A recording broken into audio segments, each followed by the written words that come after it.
আমরা জানি এসালমের গাড়িতে চড়ে কে বাংলাদেশে সংবর্ধনা নিয়েছিল। এসালমকে কারা প্রোটেকশন দিচ্ছে বাংলাদেশের জনগণ জানে। প্রধানমন্ত্রীর মন খারাপ।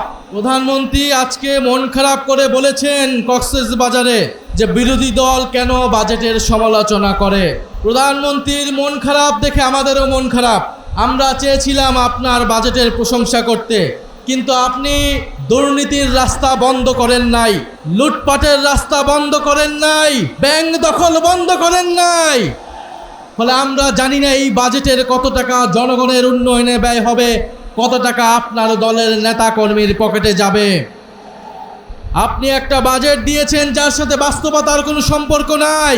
জনগণকে স্বপ্ন দেখাচ্ছেন, যেই স্বপ্ন পূরণ করতে আপনি চূড়ান্তভাবে ব্যর্থ হবেন। একটা বাজেট দিয়েছেন যেই বাজেটকে বাস্তবায়ন করতে হলে আপনাকে কয়েক লক্ষ কোটি টাকা ঋণ নিতে হবে বিভিন্ন দেশ থেকে। ফলে এই বাজেটের সমালোচনা, যৌক্তিক সমালোচনা বিরোধী দল হিসেবে আমাদেরকে করতেই হবে।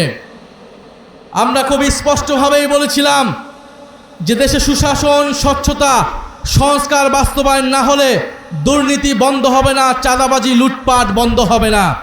আজকে হারে হারে বাংলাদেশের জনগণ সেটা দেখতে পাচ্ছে। ব্যাংক দখল শুরু হয়ে গিয়েছে। ইসলামী ব্যাংকে নতুন করে আবার এসালমের হাতে তুলে দেওয়ার বন্দোবস্ত করছে। আপনি যতই অস্বীকার করুন না কেন, আমরা জানি এসালমের গাড়িতে চড়ে কে বাংলাদেশে সংবর্ধনা নিয়েছিল। এসালমকে কারা প্রোটেকশন দিচ্ছে বাংলাদেশের জনগণ জানে। ইসলামী ব্যাংকে কাদের হাতে তুলে দেওয়া হচ্ছে এটাও বাংলাদেশের জনগণ জানে। বাংলাদেশের জনগণ জানছে, কিন্তু বাংলাদেশের জনগণ এটা মেনে নেবে না। বিদ্যুতের দাম নজিরবিহীনভাবে বৃদ্ধি করা হয়েছে। গ্রামে গঞ্জে কোথাও বিদ্যুৎ পাওয়া যাচ্ছে না। দিনে 8 বার 10 বার করে লোডশেডিং হচ্ছে। বিদ্যুতের দাম এই সরকারকে বাড়াতে হবেই, কারণ এই সরকার আওয়ামী লীগের সরকারের করা অসম চুক্তিগুলো এখনও বহাল রেখেছে। আপনি আদানির চুক্তি আপনাকে বাতিল করতেই হবে, না হলে আপনি বিদ্যুতের দাম কোনোদিনই বাংলাদেশে কমাতে পারবেন না। ফলে আপনি আদানির চুক্তি বহাল রাখবেন, আপনি ইসলামী ব্যাংককে নতুন করে এসালমের হাতে তুলে দিবেন, আপনি দুর্নীতি, চাঁদাবাজি বন্ধ করার জন্য কোনো ধরনের সংস্কার করবেন না, আর আপনার বাজেটকে বিরোধী দল প্রশংসা করবে, এটা বিরোধী দল থেকে অনেক বেশি প্রত্যাশা করা হয়ে যাচ্ছে। ফলে সরকারের কাছে আমরা বলবো যে বাজেট দিয়েছেন, এই বাজেট বাংলাদেশের জনগণের কোনো ধরনের অর্থনৈতিক পরিবর্তন করতে পারবে না। বাংলাদেশের উন্নয়ন করতে হলে আগে আপনাকে গণভোটের গণরায় অনুযায়ী সংস্কার করতে হবে। পুলিশ সংস্কার করতে হবে, দুদক সংস্কার করতে হবে, বিচার বিভাগ সংস্কার করতে হবে।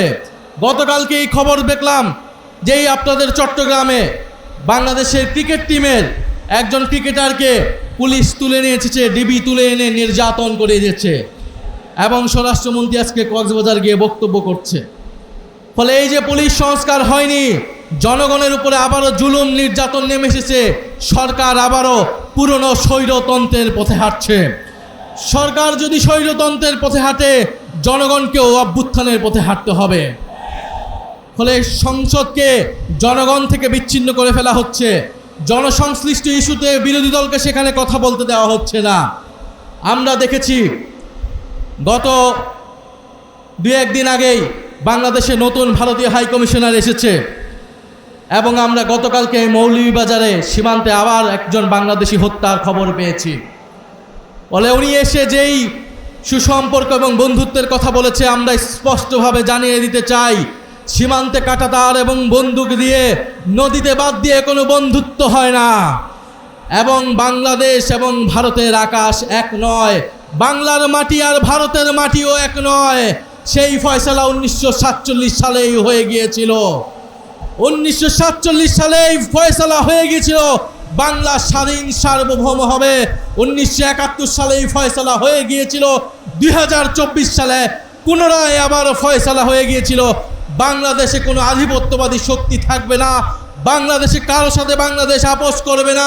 মর্যাদা এবং ন্যায় নীতির ভিত্তিতেই বাংলাদেশ সকলের সাথে সম্পর্ক তৈরি করবে।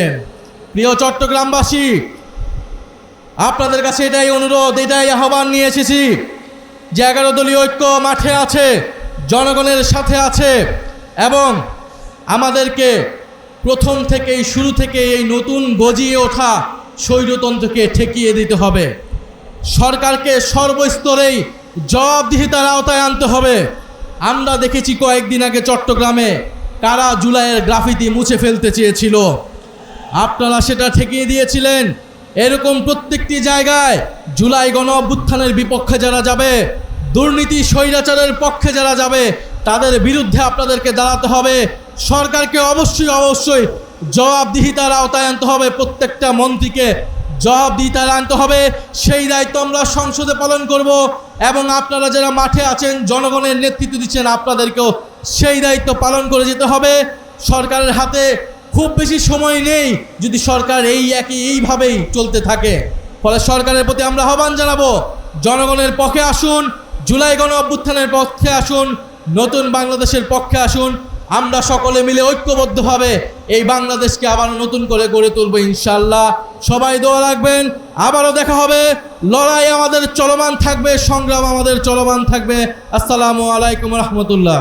বাংলাদেশে একটা নতুন সরকার হয়েছে, এখনো 3.5 মাস পার হয়নি, কিন্তু আমরা দেখলাম যেই দলের প্রতিষ্ঠাতা গণভোটের নীতিকে চালু করেছেন, যেই দলের প্রতিষ্ঠাতার ক্ষমতাকে গণভোট যেখানে জায়েজ করেছিল, আজকের বিএনপি গণভোটের বিরুদ্ধে অবস্থান গ্রহণ করে মূলত শহীদ জিয়ার নীতি এবং ক্ষমতাকে তারা প্রশ্নবিদ্ধ করে তুলেছে।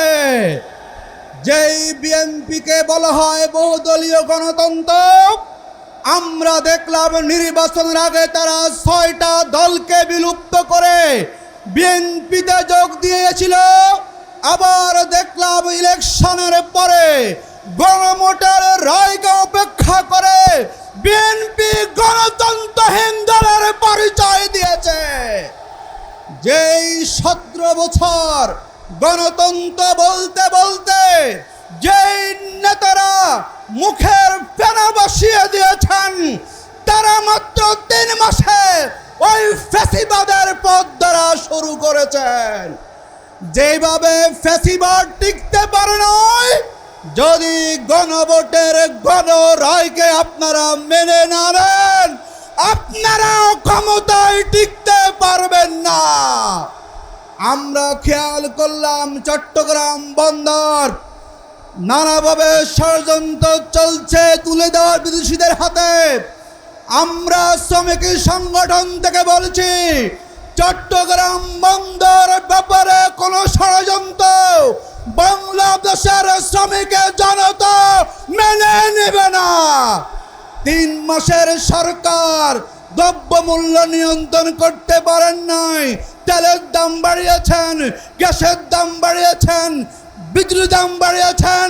এদেশের 7.5 কোটি শ্রমিকের জীবনকে আপনারা দুর্বিষহ করে তুলেছেন।